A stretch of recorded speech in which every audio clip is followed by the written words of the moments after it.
sometimes it takes a while for this thing to load up. Yeah, you just tell me when something's actually happening. All right, I think we're in business. Are we actually? Okay, everyone. Yeah, I think we're live. So first of all, welcome. Wow, it's been a while, Jen. I mean, I think the last time I did a live video was back in August. Took a little bit of a break, and I'm excited to be back. So hello, everyone. And if you're new, joining us here from anywhere in the world, I encourage you just to share where you're watching from. There's so many cool components to community.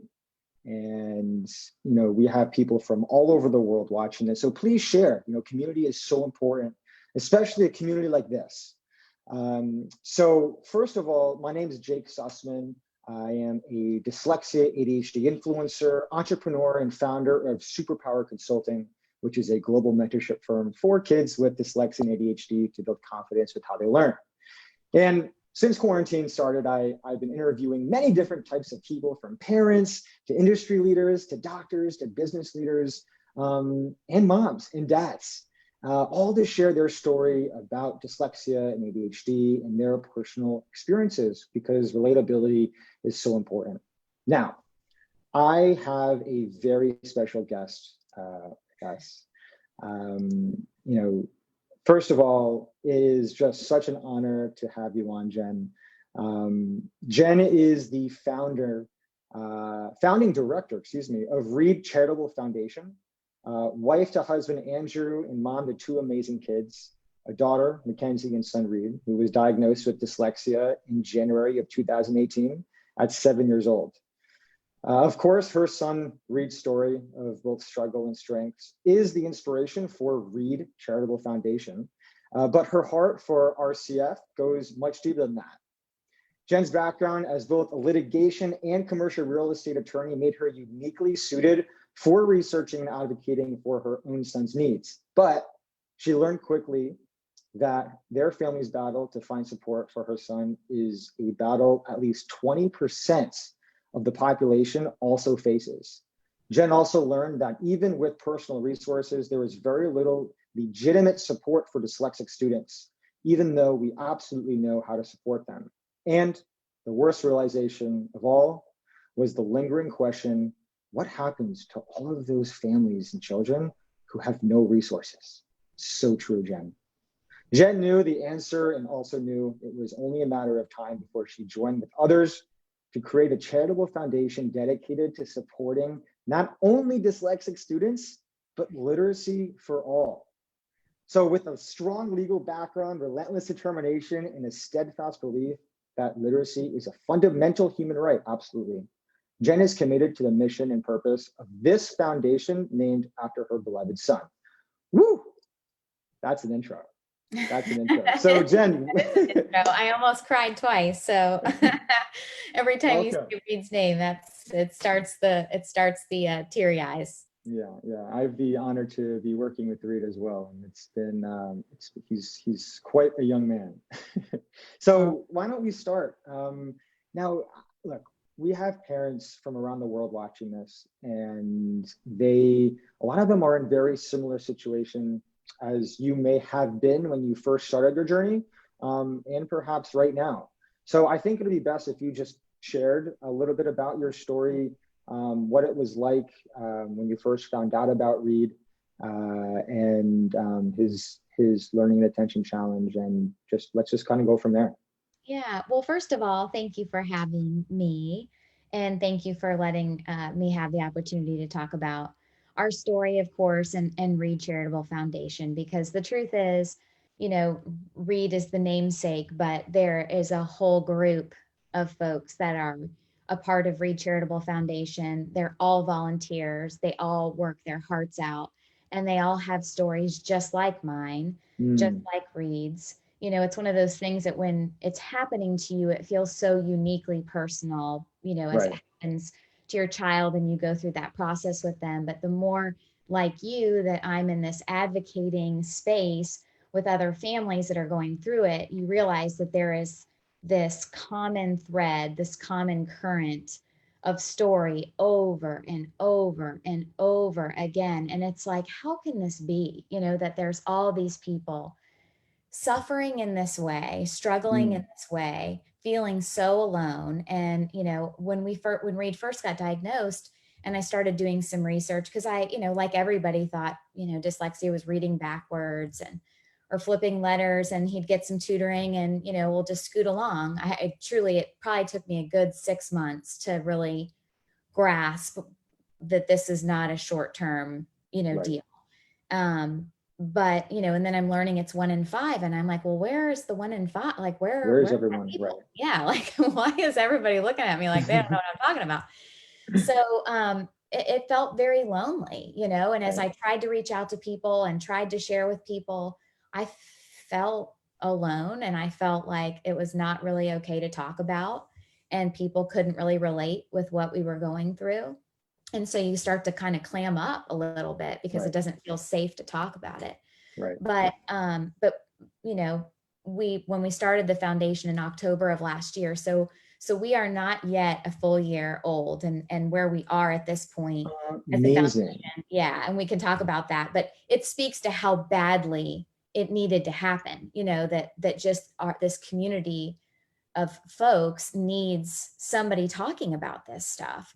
And so, when we did our first event in October of last year, we had Jonathan Mooney come when his book Normal Sucks had just come out. He was on his book tour. And, we didn't know if we'd have one person, 5 people, I really had no idea. So what was the turnout? 350 people. What? On a Wednesday at 6:30 in downtown Orlando. And they were all over the state of Florida. So we had people drive all the way from Miami. We'd had people drive as far north that we know of Jacksonville and both coasts. And then of course, a lot of local folks. And, it was a room full of people that knew each other, a lot of them. And, oh, there's Mom Kitty.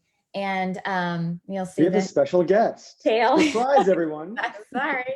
I didn't know it was bring your pet day at Jake Sussman live interviews. She's always trying to get into the action. But it was all people that knew each other, a lot of them, and vacation together and are at birthday parties together.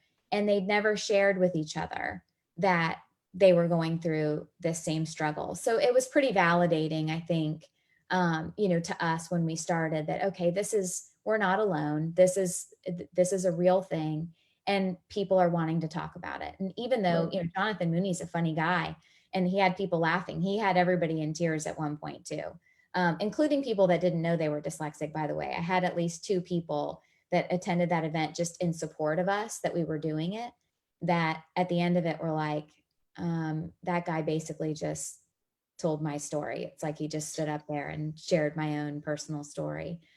But, to go back to really answer your question, Reed was only 6 and was absolutely struggling in school. And he was in a really academically rigorous school. He's got a sister that's almost 5 years older than him and is not dyslexic. So she, fit right in and did great. But Reed is equally as bright as his big sister and, talented in different ways too. And, it was very clear at an early age. Like if I'd known what dyslexia was when he was 3, I would have known at 3 that Reed was dyslexic. He was great at booby traps, and he came up with all kinds of different contraptions. I was like, how does he do this? But, but letters and sounds, it was not happening. And, of course, everybody was like, well, he's a boy and can't compare him to his sister, and boys don't care, and boys take longer, and, all these things. And at first I kind of wrote it off and thought, okay. But I was like, yeah, but I mean, it just got to the point that he was miserable. He went from loving school and loved going and was so happy to be with his big sister to it started off that, mornings would be easy. Then it got to where mornings got tough. And, he was forgetting an article of clothing or couldn't find something, to get in the car. It was just like kind of delay tactics. And then, then it was not feeling good. And then it was going to the nurse's office every single day in English language arts. It's always the same class. That And was me. yeah, and I think he probably did feel bad, but he started watching medical Yeah. shows and would get the medical jargon, and so then he'd use that at school. So he had, right side paralysis and myocardial infarctions and, brain tumors, and they thought it was hysterical because he's this, little cherubed faced boy. But I'm like, I mean, what's going on? Right. There's something deeper going on here. Yeah. Yeah. So we finally, he finally kind of had a breakdown in November of his first grade year. And, because I was torturing him with spelling words. And I mean, I was probably legitimately torturing him, like just drilling him. And which I have a lot of, shame over, I didn't know.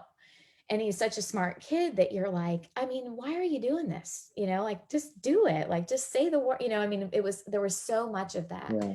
And everyone was doing it to him. It wasn't just me, but I got the feedback from the teachers. He wasn't trying. And so I was really pushing him. I was frustrated, and I know he was too. And he finally just like burst into tears and said, Mom, everybody's making fun of me and says Reed can't read. And my teacher makes me read in front of everybody every day. And I mean, I was like, what? And, I mean, it just stopped me like dead in my tracks. And he was sobbing. I mean, he had held that in. He had held that in all that time, and I'm supposed to be a safe place. And I wasn't. So that was the moment that everything changed, when he shared that with me. There was no more of that, it was something's happening here. And I went into the school, and, of course, they were not great about it. And, I finally decided I would get him tested because they said they would not stop making him sit and read in front of everyone unless he was diagnosed with something, because they considered that an accommodation. So that was the genesis for his getting tested. And it, of course, came back he was dyslexic and dysgraphic, and probably has ADHD too. And so here we are, here we are. Wow. First of all, thank you for just getting vulnerable for a minute and sharing. I think for so many people, it's hard to be vulnerable and to talk about the story of your child. And not only that, but some of the mistakes or the unawareness that comes with a hidden disability like dyslexia, right? Yeah. And I just want to just take a minute and just say that for those of you watching, if you resonated with Jen, this is a space to share. This is a safe space to share, because let me tell you, all it takes is one share. When you realize that so many other people have that story, that similar experience, it opens up a world of connection and makes this big, scary world so much smaller. And let me tell you, Jen, as you're sharing that, I saw myself, and just being in Reed's shoes of, I used to get severe stomach pains when I would read. I would be crying on the floor. I would always try to get out of class and being forced to read out loud by teachers. And this isn't a generation thing. This is something that's been happening for years. Yeah. And I just have to say that it's so easy for us when we see a behavior, when we hear from the school that like your child is misbehaving in class. At first, you're like, okay, what's going on here? But then when it starts to get repetitive, you start to wonder, why is this happening? Are they just trying to be a goofball? But even if they are trying to be a goofball, what's going on underneath the goofiness? Yeah. Well, And it's all communication, and I get that now. I think the truth is that is similar as Reed and I are in certain ways. Like our hearts are very similar. He's really naturally empathetic, and that is definitely something that he gets from me. But his learning style is the exact opposite of mine. And it hasn't been more clear than when he's been home and learning at home, and I'm working at home. And, I still have, we've had some people at my house that are on the team. Peggy, Bobo, Krista King, if you're watching, they have been with me. Peggy, we were speaking Peggy! earlier. Yeah, Peggy. Peggy is a board member, and she's got 3 kids, 2 of which are dyslexic, but they're both in college and doing great. And her husband is a fabulous attorney and also dyslexic. And, they're farther on in the journey than I. And she was here one day, and Reed has got this stapler of mine, and he is just going to town on that stapler. I mean, just it's the loudest stapler ever made. I'm going to find the make and tell you all, so you don't purchase it, so that you don't find yourselves in this predicament. But, he was going to town, and I'm like, oh my gosh. I'm like, ladies, I'm so sorry, I'm going to stop him. And Peggy was like, don't. She's like, he's self-regulating. Like, he needs that, Jen. He's got to be able to do that. She's like, he's so smart that he knows to do that.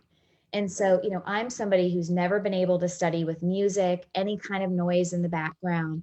I can sit in front of this computer for 18 hours to get everything done I need to get done and make everybody happy. I can do all those things. And Reed is just as smart, if not smarter, than I will ever be. And that is not how he learns. But when he does what he does, all the movement and the noise, I get why teachers think it is him not paying attention and him not listening and him distracting everybody. And some of it may be distracting, it's distracting to me. Right.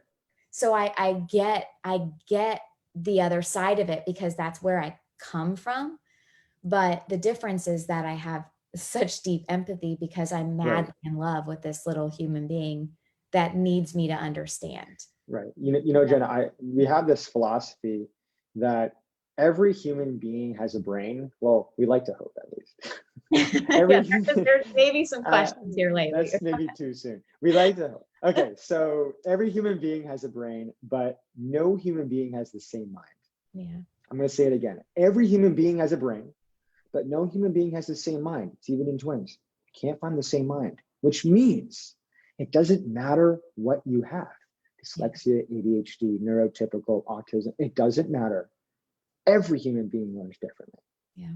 And the challenge is that schools are teaching us as if we all learn the same. Yeah. And what happens is you have wrong if you don't. Correct. Yeah. And what happens is that you have this, it becomes a situation of where kids start to compare themselves, right? We have a scenario where, when it comes to reading, why can't you read out loud in class like everyone else? Mm-hmm. Just participate. Then all of a sudden you lose participation points and you lose this. And your friends are doing that. Reading is so broad. Look, I thought I was 3 grade levels behind in reading, 6th grade being forced to read out loud in class. It was traumatizing. Yeah. But I wish we knew at that point that I'm an auditory learner. So if only they put headphones on my ears, I realized that I actually could read. Mm-hmm. But we didn't know that at the time. Everyone was just obsessed with my behavioral problem. Yeah. And then we have our kids who are behavior problems. Yeah. But we're not willing to look past the surface of the behavior. Why are our kids obsessed with playing video games? Right? Video games are an easy escape. Mm-hmm. Things for us, they're stimulating. And I just feel that it's so easy for us to draw conclusions when in reality, we actually don't know anything. And that doesn't have to be such a bad thing, because it's not our life, it's theirs. Mm-hmm. And yeah, I think it's interesting. So yeah, and I also want to say, for those of you watching, there is a little bit of a delay, but if you have any questions, please don't hesitate to ask. And I am watching our comments here, and we have people we have people from all over watching. And we have people all sharing very similar stories. Someone said, I'm going through this now with my son. The school wants to IQ and academic test my son. I felt exact the same and did the same thing to my daughter. We still haven't been able to test her since It's so expensive. People, it's just. Yeah. Well, I mean, so that's partially where, of course, the foundation comes Right. in. So let's Right? talk about this. Yeah. It's So a what's the perfect foundation segue. doing? Right. Yeah. So our mission at the immediate, outset is this. It is to, immediately make impact for dyslexic students right where they are and right now. And the reason I say that is I believe that, legislative advocacy is incredibly important. And of course, as an attorney, I'm passionate about that. But legislative advocacy takes time. And that doesn't mean it's not important, but every phone call I get, every email I get, every direct message I get is a family in crisis. Like they need help right now, not in 5 to 10 years when we get legislation passed and it actually gets implemented and people have to do something with it, And so I can't survive my heart can't survive the next 5 to 10 years of getting asked for help and saying, well, we're working on that legislation. We are, but we need to do things now. So our goal is, first of all, we know that really reading remediation and social emotional support are really important. Hi, Mama Kitty, she's back. And so, of course, the social emotional support, Jake, is where you come in, and Orton Gillingham is where the reading remediation comes in. So our goal really is, we have kind of 3 prongs to it. And one is that we are providing Orton Gillingham scholarships for teachers. They are free. We pay for the teacher to go for free. We bring a fellow, her name is Wow. Dawn Neiman, from the Academy of Orton Gillingham practitioners and educators down to Florida. We will be, I don't necessarily want to announce how many teachers we're going to train, but we're about to train a B-load of teachers in Orange County in January, which we're really excited about. But we pay for the teachers to be able to get the training. And because teachers can go back on Monday, after a 4-day, 30-hour training in OG and start impacting students the very next week. And are they experts in OG after 4 days and 30 hours worth of training? No, but they can start, one of the great things about that first 30 hours is that they are learning markers for dyslexia, which a lot of our teachers, they don't know. Like the rest of us, they think it's, reading backwards, or, did the letters fall off the page? Like those were questions that, Reed got asked, and his letters don't fall off the page. So his answer was no. And they're like, no, well, I guess it's not dyslexia. So just giving them markers to look for, so that even if a student can't afford academic testing right away, the goal is that they would be able to get OG in school if they show markers for dyslexia. We know teachers can't diagnose kids, but if they're showing markers, and you're going to know, these kiddos can start getting that support. So that's the first step. And of course, we get questions all the time about private Orton Gillingham training. And, a lot of the parents that are in our group have their kids in that because they have resources. But here locally, and I know it's different across the country and the world, depending on where you are, but here it's about $10,000 a year to get private, OG training. So of course that basically cuts out the vast majority, of Jen, the population. Yeah. Can I just interrupt you for 1 second? Sure. For our audience that may not know what Orton Gillingham is, do you mind if you just share a little bit about what it is? Yeah, for sure. So Orton Gillingham is, it's basically considered the gold standard in literacy instruction. It's the best in literacy instruction for all students, but it's really vital for dyslexic students. So as you're kind of on your journey, and depending on where you are, you're probably reading things about, the science of reading and multisensory instruction. And you've probably heard a lot of different terms like Wilson and Barton and Spire and IMSE, and there's all these different programs. But Orton Gillingham is kind of like the original, and where we train our teachers out of is the Academy of Orton Gillingham practitioners and educators. There's probably only 75 fellows in the academy throughout the world that are actually practicing. And so it takes like 7 to 8 years to get to that level. So basically, it's really hard to become a fellow in the academy. You have to be really highly skilled to do it. So these folks they're like the doctors of Orton Gillingham. But Orton Gillingham is the terms that you'll hear are multisensory, and it's, direct instruction, and it's systematic, and it's explicit, and it's prescriptive, and it's emotionally sound. So it really takes kids through. I went through the 60-hour training maybe 2 Januaries ago now.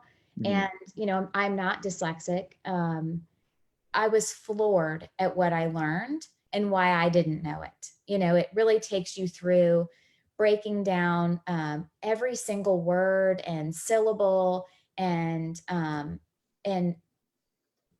gives kids rules for how you're going to see certain digraphs, and how it's going to how it all kind of comes together, so you can make your best guess, because it's tricky, right? I mean, they've got to really break down the English language in order to be able to be proficient, right? So, and then it also, the second half of it goes through Latin and Greek, and I can't remember the statistic, but maybe 65 to 70% of the English language is Latin and Greek, and so you learn the root words, the meanings of the root words, and then the suffixes and the prefixes, and those meanings. And so for a kiddo that isn't dyslexic, even if they get that content, they end up doing a lot better on standardized testing, because even if you've never seen a word before, you can break it down. You can break down its spelling, and you can break down its meaning, even if you've never seen it before. So it's super powerful. And when Reed started it, the reason I believe in it so much, besides the fact that there's 20 plus years of fMRI study on it's really the best there is. It's the best there is. And of course, you can get on a lot of different things on Facebook and Google, and you can go down a lot of wormholes. And for every person that says something's great, you can certainly find somebody, if you're looking for it, that says it's not. But what I can tell you is that any person that I know whose child started Orton Gillingham and was not reading is now reading. And they are just emotionally doing better in school, because they're not so bogged down by the stress of struggling to read, write, and spell. I mean, the writing and spelling piece is kind of secondary, but the reading piece is really what, OG, I mean, it should help with reading and writing too. But in Reed's case, he's also, dysgraphic. So that adds another, kind of component to getting the words on the paper. Right. But I hope that answers your question. I mean, I think no, it definitely does. I think that there's so many, getting Orton Gillingham it's expensive, and like getting, especially for schools, and it's a process, and unfortunately we're dealing with schools. And look, like, this is with the most due respect, because let me tell you, there's research out there that's showing that America's teachers are like, there was just a research study that was out, and it was done by the Yale Center for Emotional Intelligence. They were talking about how they surveyed a large sum of America's teachers, and they asked them a question. They said, so what word represents school for you? And that word, that number one word, was stressed. Yeah. And our teachers are stressed, and our kids are stressed. And when we have a situation where both parties are stressed actually does impact our ability to make decisions. Okay. And what happens is that when we're in a situation of where we have someone whose reading ability to read it's very challenging for them, especially when they're dealing with the confidence first, right? We can't teach someone how to read if they're not open to reading in the first place. Right. So getting to that point is a journey in and of itself. Yeah. But once we get there, now we're talking. But I think that there's, for the families that may not be able to get access to these resources, what's out there for them? What would you recommend, or what is I know the foundation's really focused on providing resources for families. So it goes back to, obviously we're training teachers in large numbers. We get a lot of requests about the private tutoring. And so the way that we have figured out a way to make that actually affordable, so that we can finance that sort of thing for families, is as we train teachers, and not all of them will want to be, But as we train teachers, we're really also creating an army of private tutors. They have the ability to get paid through the foundation. We're doing grant agreements with schools. So we pay the schools, and then the schools ultimately pay the teachers $30 an hour to privately tutor students either before or after school based on their schedule. And it's an opportunity for teachers to get better at implementing Orton Gillingham, but it also gives them an opportunity to make additional money. In Florida, our teachers in particular are not paid very well, and there's a lot of talk about that. Unfortunately. And it's I know every state has no teacher is making a killing, but it's a way for teachers obviously to increase their income. It also gives them an opportunity. They could, of course, private tutor outside of school if they wanted to. They've got a skill set that is better than getting a reading endorsement or a master's or even a doctorate in reading, because most of those folks will tell you they cannot teach a dyslexic student how to read. And that's true, by the way. I mean, it gives the teacher a sense of confidence. Yeah. To reach these kids. Well, yeah. And so that's one of the things as we train teachers here, and we've trained on just the foundation dime, we're up to 20 teachers that we've trained so far in less than a year. But, every time we train a teacher, they're our best advocates going back to the school and to the administration and saying, every teacher needs to know this. We have to train more teachers. One, they don't want to be the only one. Two, once they actually start using it, and students that they could not reach before, they start to be able to reach and make an impact with, teachers feel better about what they're doing. They've got more job satisfaction. None of us want to go to work every day and feel like, it's not the 15 kids in the class that get it that make you feel good. It's the one kid or two kids in the corner that aren't getting it that make you feel like a failure. Like, what am I doing wrong? So we're giving them the tools in their tool belt to be able to reach every single kid. They're a better teacher for the 15, and they're finally reaching the 2 or the 3 or whatever it is in a given year. And those kids, teacher satisfaction improves because their behavior becomes better, because now they're more engaged in the classroom because they actually know what's going on. Because like we said before, with the behavior piece, a lot of times it's just communicating, I'm trying to get out of here, lady, because I don't know what you're talking about, Yeah, right. In the community, there's such a big communication gap. Yeah. Go ahead. Yeah. So that's a huge piece of it. And then the other piece is the social emotional piece. And so I know you and I have talked about this offline before. Reed has worked with, Dean Bragonier from No Disability. And, they have a curriculum that's specific for students with dyslexia to kind of really help build their self-esteem and in conjunction with that, find their strengths, really identify what those are.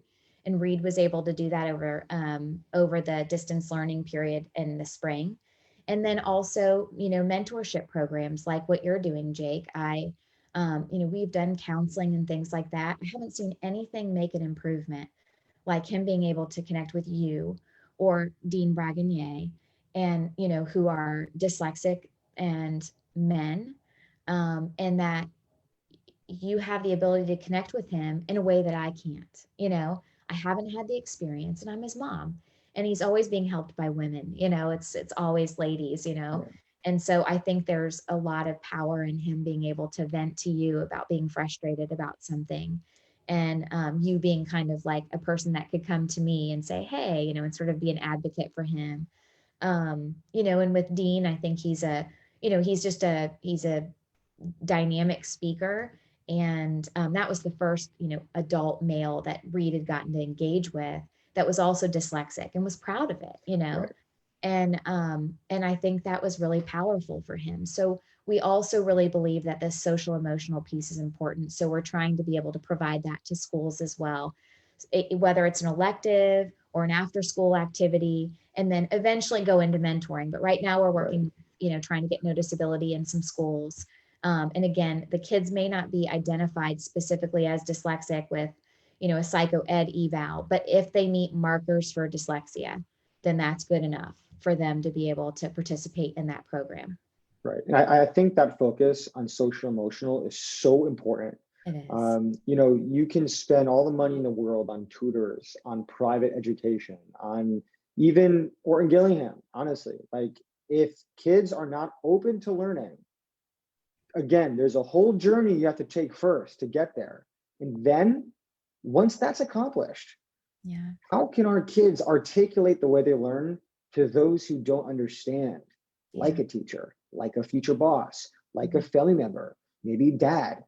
Dads have an exceptionally challenging time connecting with their boys Yeah. or their kids who struggle with the way they learn. Yeah.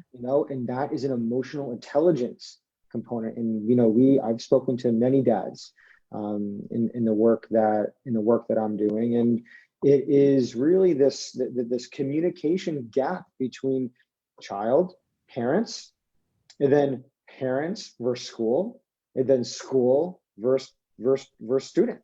Yeah. Right? We need to create a system of where it's parents, school, and student working in sync. Yeah. And the social emotional component is so critical. I'll say, like, look, there's a 30% of college freshmen who drop out in the US every year. That is crazy, first of all. That's crazy. But on top of that, what's going on with that? Yeah. And I really believe this idea of self-advocacy and understanding why do we like the things that we do, the self-awareness to our interests. Because look, I'm bad at math, right? I told myself, Jen, that math was my struggle because of the way I learned, and therefore I am always going to be bad at math. Well, guess what, Jen? I never learned math. Yeah. You know something? I retaught myself math over a period of this time period. I really going back and just relearning, first of all. But because of the way I learned, and because of what I told myself that I can't do math, well, guess what? I never learned math. Yeah. Just the same thing with reading. Well, I don't know, I can't read because of my dyslexia. Well, guess what's going to happen? Yeah. I'm not going to be able to read. And that's the challenge that we're working through, because our kids can read. It's possible. Yeah. Although it's not born, no human's born knowing how to read, we have to learn it. But it is possible. But the question is, how are you going to learn how to read the way you learn best? Like, for example, I love trains. And I love trains. They're great. I don't know why. I don't know what it is about trains. If anyone has a research study on trains and kids, please send them to me, because I was that.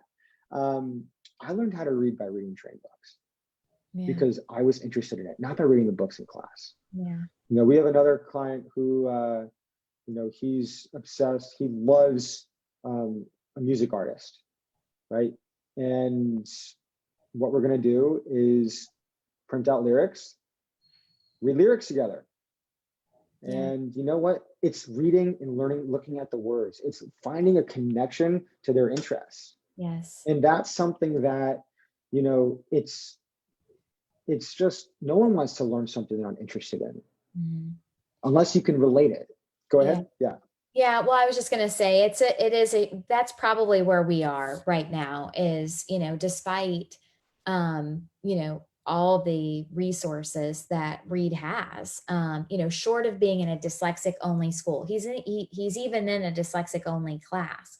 And it's new to his school this year, but they're great. He's distant, so that makes it a little bit more difficult at the moment. It's not the same. I know it would be even better, if he were in person, but it is just getting him to want to be a part of it is what's so hard. And what's crazy is he's reading great. I'm not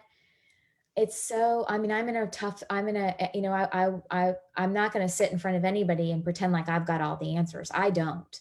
I'm very much in this. Like I'm very much in the roller coaster ride of a kiddo in fourth grade. I mean, it is, I know it's going to get probably much harder before it gets easier.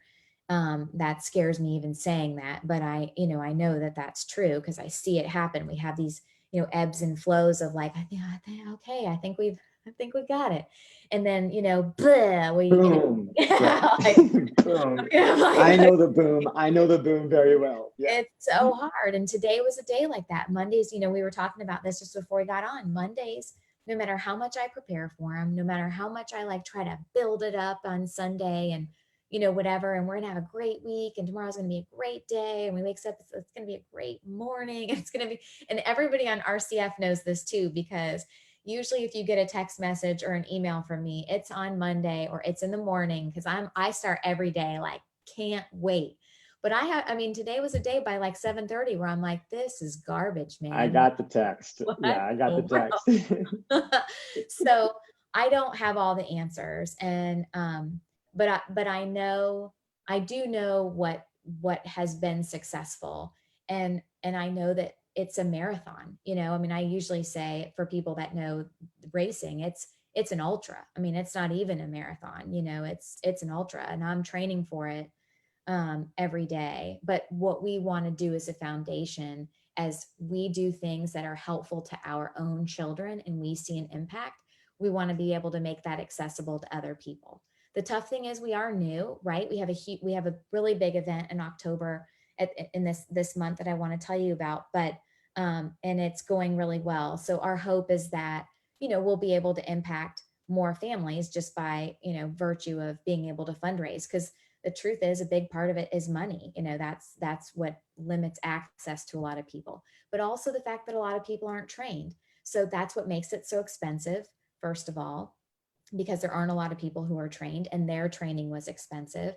But number Right. two, even if you have resources, it's hard to get, you're on waiting lists a mile long to be able to even get to see somebody, even if you have the money. So, we're trying to make it so that obviously, it's financially more accessible, but it's physically, more accessible to people. And that's part of the training of teachers too. If kiddos are already at school, they're already there. Parents don't have to leave work at a job they can't afford to leave, and be working part-time to go pick up their kids and then drive them across town, to the only place in town or one of two places in town. That's even in greater Orlando. That's how it is. There's very Right. few places. We do now in the last couple of years, there's the Park School, which is a dyslexic only school. It started last year. They had 7 kiddos. They were in like a 1-room office space. This year, they started in September. They have, I don't want to speak out of turn, but they're either at 49 or 50, which is the maximum number of kids that they can have in a 6, classroom space with, playground and all these things. But it just speaks to the massive need, that if you build it, they will come. And the same is true of the Christ School downtown, which is where Reed is. They have trained all their teachers in Orton, Gillingham. It's a traditional school, but every student gets OG because they recognize that it is the gold standard and that every kid should get it. It's the best. But then they also have created 3 bridge classes, one for 2nd, 3rd, and 4th grade that are dyslexic. Right. That's awesome. Yeah. So we're just trying to make it more accessible, and they are great resources in making it more accessible here locally. But as we grow this, we're trying to make sure it's successful, and then we can really scale it to help people in other areas and in other states be able to implement it. Right. It's so important. And, while we have our parents and our audience with us, and really thank you all for joining us. I have the comment feed open here. So if you see me looking, I'm not texting. I actually have everyone. I'm checking everyone out. Anything. So if they're like, I hate her, she's garbage, I don't know. Yeah. So I won't feel bad about it until later. Yeah, I tell you, this is so funny. Working with kids, it's like, when they're not paying attention, and they're like, "How'd you know that? What are you doing? How'd you know that?" And I'm like, "Oh, you can't trick a trickster. Come on." But no, let me tell you, for those of you watching, seriously, if you have questions, please ask. This is your chance. Look, Jen has such an amazing story. You know what Jen did? Jen saw a problem. Jen saw a problem with the schools, right? With the way that we reach our kids and teach them how to read, especially as it relates to her own son. Okay. And now she's doing something about it. She's not sitting around. She's doing something about it. There is no sitting around for Jen. And I want to say that it's not just, of course, well, that's what I'm saying. So that's why I think what you've created is amazing, because you're empowering others.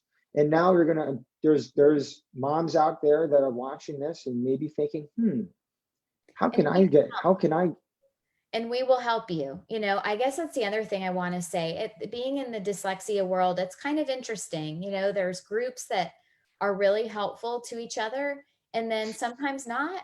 And I'm not going to say anything more about that except that I don't completely get that. But because we really are in it to help other people. It's not about our name. It's not about doing it under RCF and saying RCF. It's not about that. It's genuinely about, we got to do a better job and we know what we can do and we want to help. Yeah. So, you know, and that means for, you know, there's another group that we have a virtual, I want to make sure I say this. Yeah, So let's go. Let's do it. let me make sure I say this. So reach out to us truly, because we want to help. Well, I'll post your website in the chat. Okay. So for the month of October, of course, we all know it's October, is Dyslexia Awareness Month. It's our Super Bowl month long. Love it. So starting October 1st, we launched our first ever virtual art gallery. It was, of course, supposed to be live as part of our events in October, which I'll tell you about. But we, of course, like, and everybody have had to make the, you know, choice to pivot and go virtual completely, which was heartbreaking, but we're forging ahead and it's turning out to be awesome. And partially that's because we are a team of both dyslexic and non-dyslexic brains. Every workplace, every foundation, every church, every school, every place should be filled with a beautiful mix of dyslexic and non-dyslexic brains, because this is a group of folks that get to do what they shine at. And, you know, what the creative dyslexics do, like, you know, Julie LaRosa, who's part of our production team, and the event couldn't happen without her. And the content that she is doing is so insanely good. You guys, let me just say this. I would never get in front of other human beings and show my face if I was going to say that it's Wow, going to be awesome. And it wasn't. It's going to be awesome. If you are on the dyslexia journey, you will not be disappointed about the content of this event. Well, there are two events, but the virtual art gallery is up the entire month of October. It is free. And it is at our website, which is not to be promo-y, but it's www. Be promo-y. Yeah. We're promoting this. We're going to promo this thing. I'm telling you. I think you have some of your artists watching this as well. I hope we do. They're amazing. And it truly is an art gallery of dyslexic only artists. I think the youngest is maybe 6, oldest that I know of, 65. Rumor has it you have someone from the Rubik's Cube situation. So yeah, so he is not actually in that art gallery though, because his piece is, he did one just for our event. And he's going to be part of our experience event, our virtual experience, October 23rd. He will be unveiling this piece. I'm just saying, your kids are going to love it. It's super cool. And he's also giving away signed Rubik's Cubes. And I want to sign Rubik's Cube. Come on. And it's for free. So when you watch that experience event, that's on Friday, October 23rd. It's 7 to 8 p.m. Eastern Standard Time, but you can attend anywhere. That's the beauty of virtual. It's just Eastern Standard, so you know. The way that format will work is we've got 5 different dyslexic kiddo artists. So that event is really family friendly, and you know, really intended to inspire our kids, to empower our kids, for them to be able to hear their stories and the stories of some other really awesome kids, you know, the struggles, but also the strengths. Some of their parents are a part of it, depending on what their age is. So for parents, you're going to hear some things that you're going to connect with. I'll tell you, I have the advantage of getting advanced access to it. And so Reed and I have been listening to different things, and the dialogue that he and I are getting to have by listening to other kids talk about their experience is so awesome. And that's what I'm hoping.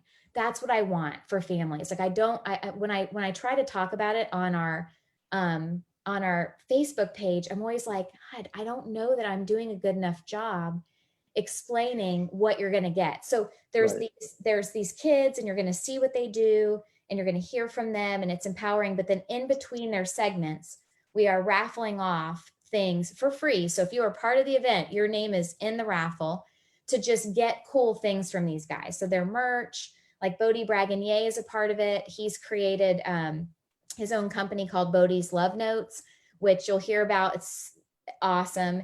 His dad also is Dean Bragonier of No Disability. So they're giving away shirts and hats that say dyslexic before it was cool. He's got some really cool merch. AJ Bellabona is a jewelry artist out of New Hampshire. He is a senior in high school.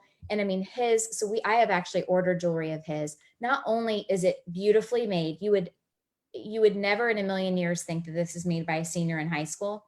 It is packaged. Dyslexic? Baller, Also? dyslexic. They're all dyslexic. Yeah. Isn't that, see, that by the way is that's the coolest thing, Jen, right? It's like, they're all dyslexic. Finish up. They're all dyslexic. Yeah. Listen, we don't do anything that doesn't have meaning behind it. I'm trying to even wear clothes made by a dyslexic designer. Like, even if people don't know what I'm doing, I know what I'm doing. Like, we try to only hire, when we need vendors, we're always looking for dyslexic vendors intentionally. Like, everything that our foundation is doing is to celebrate dyslexia. We have to talk about the struggle, right? Because we have to explain to people why you need to help and why it's a big deal. If we only talk about everything's coming up roses, then it's like, well, what are they complaining about? What's the problem if everything's so great? But we know there's the awesome strengths, so we got to talk about him and we celebrate him. So we've also got Evan Strzok. He is a speed painter out of Michigan.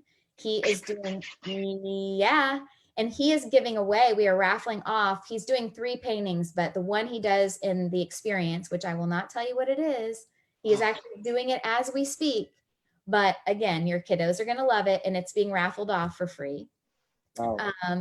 And then Everett Smith is a fashion designer. He is a sophomore at Georgetown, also, again, all dyslexic.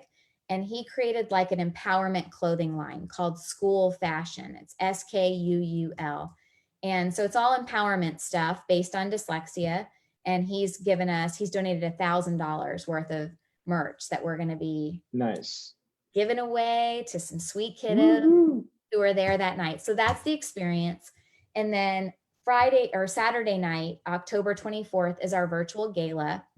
That will give you access to our silent auction, which at this point has 125 different packages that even if you're not local, there's some great trips. One of the trips, just so you know, is to Harborview Hotel and Martha's Vineyard. It also, it's a beautiful hotel in Martha's Vineyard. 3 days, 2 nights. There's a gourmet restaurant there on the island. The Bragonier family is doing a day of touring the island because that's where he and his wife Sally Taylor grew up. So if you are a dyslexia family, like that is like a dreamboat experience to get to do that. So we've got some other trips to mountains and beaches and all that kind of stuff. So even if you're not local, there's some great stuff to get in the silent auction, including some incredible art. There's also, if you were hoping that you could maybe work with Jake Sussman. Who's that? But if you were having trouble making that happen, there's a package for that, my friends. So yes, that's right. We're donating a package. Yeah. So yes. If you would like me to work with your child, and again, this could be anywhere in the world. It's virtual. We do run, like I said earlier, a mentorship program for kids with dyslexia and ADHD. And I'm looking forward to that opportunity, whoever gets the package. Yeah. So very good. And live auction, Dean Bragonier is our speaker. Of course, you're going to hear some mission pieces, but there's also some really meaningful stuff in this for families, for teachers, of course, for parents and kids. But it really, Julie has done the most beautiful. She interviewed, I think, close to 70 people since March. Unbelievable. Dyslexic folks, teachers, kiddo all the way up to adult. It's like I don't want to give it away. This is why I struggle, because right. So here's can I help you? Here we go. Yes. This is going to be one of the coolest events It is, I in the swear. month of in the Dyslexia Awareness Month. Let me tell you, what Jen has been working so hard on this event, and her whole team. And when there is love and passion put into something that's much more than just money and a fundraiser, you're talking about love, like true love, because that's what this is. So we're talking about connecting kids, you know, giving them someone to look up to, whether it's role models in your community that of the artists, to Dean, to anyone that they're going to meet, but it's just getting involved. You are bringing together the world, Jen, and the Reed Charitable Foundation. So that's what you're going to get when you get involved in this event on, what is it? The October 24th. 24th, yes. And that event is 6:30 to 8. And then Larry Fleet is a country music artist. If you listen to country music, I grew up on a horse farm in Ocala, Florida, with a, equine vet. Let me tell you something about country music. Everyone's like, whenever I say, so what's your favorite music? They're like, well, everything but country. And I'm like, you know what? Let me tell you something about country. Country is one of the, it's so well, actually not always, but like, it's just such a feel good genre. And you know what? Let's be open to country, because it's going to be, I'm sure it's going to be the greatest country music you'll hear. I'm telling you, I heard him live. He brought the house down. Nobody knew who he was last November, and I got to hear him live. Everybody freaked out. There were all these other top 10 country artists, and he was the one that everybody lost their minds for. He and Jake Owen autographed a guitar. So if you're, and so that's in the silent auction. They've been so amazing. Like, they did a promo for us last week, and they've just been incredibly generous. But it is also going to be fun. You are going to be dancing in your house. You're going to be, I'm bringing my dance shoes. Yeah, you better. And you're going to listen to country music when this is all said and done. I'm excited. I'm excited. So with that being said, again, we're going to hang out for a little bit. If you all have any questions for Jen, and look, I know we didn't really dive a lot into the parenting component of a dyslexic child. However, please don't hesitate to either reach out to me personally if you don't want to share it publicly on our comments. If you have any questions, and if you have any questions for Jen, we'll post her information, whether you can check out her organization, the REED, R-E-E-D, Charitable Foundation. Yeah, Jen, do you have anything? Oh, wait, actually, I do have a last question. I have a departing question for you. What is your superpower? Well, it's not funny. to put you on the spot, but well, yes. I feel like my superpower is that I have endurance in both I always say mental and physical endurance. And it has served me well. Before Reed was diagnosed, he was just a baby, and I had gotten into doing triathlons. Me too. Did you know that? Yeah, I did. We had this. Oh wait, we did. I'm sorry. Yes. Yeah. Excuse me. So I learned that there was, I had this kind of unique ability to sort of push through pain and discomfort and exhaustion. And that is a life skill that I'm thankful that I have, just in general.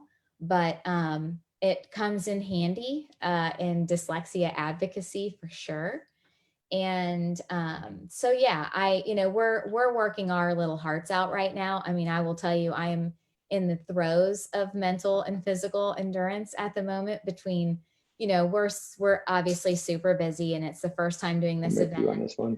Yeah. And, we're still in a global pandemic, and my kiddo's home, and both kiddos are home. And, it is certainly no joke, but kind of like you said before, the endurance is there because the passion's there, the heart is there. If it wasn't something, if I was just doing it if it was like I joined this organization to, because a friend of mine was a part of it and it didn't impact me, I don't know that that's endurable, long term. because it's hard. And there's a lot of different pieces to it. And, you and I talked, there was somebody that had reached out, the other day that was not nice, and I'm like, man, I'm not trying to get, I'm not trying to get into that. Throwing up some punches. Yeah. And we're trying to do good stuff, but that's part of it. And you've got to have mental and physical endurance for this. Yeah. I also am thankful for a sense of humor, which I think, is necessary in life. Necessary. So you gotta laugh. And my family, when one of our rules, and this is something that I encourage everyone to take home, is we have a rule in my house when I grew up that we're not allowed to go to bed angry. We're actually not allowed. We would be up late, believe me, very late, but we were actually not allowed to go to bed angry. Yeah. And I think there's something really special now. And I always hated that, especially when I was mad and my dad would start making me laugh. It was the worst. It was the worst. But you know what that taught me though? It just taught me that, put it on a scale, for God's sakes. Yeah. Put it on a scale. Toothbrush and whatever, no. This is we're all in this together. It's for our kids. People are out there that have different opinions. Well, you know what? You're entitled to your opinions, but might as well back it up and let's have a conversation on it. We're open to conversation, but let's not bring other people down when all of us have one goal in common, and that's to help our kids. Yeah. And Jen, really thank you. I did see here that Peggy said that your superpower is getting stuff done. Peggy is, her superpower is building us all up, man. She's so, what would I do without her? But Jake, seriously, what's your superpower? Tell me. Ooh, don't be putting me out. I know, seriously. I always ask myself this question because I would say,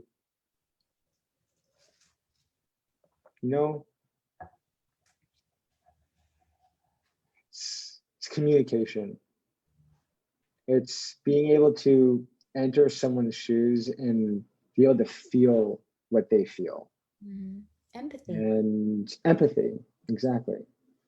And that has been able to give me the strength to quit my job on Friday a year. I quit my job a year ago to pursue my dream to transform the way we communicate to kids with learning and attention challenges, and vice versa, the way they communicate with you.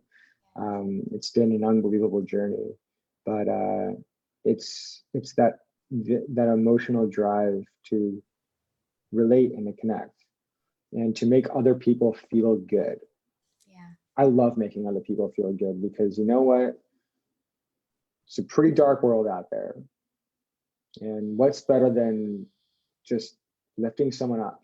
Mm-hmm. And now I do that every day, multiple times a day, impacting kids' lives. You got a good gig.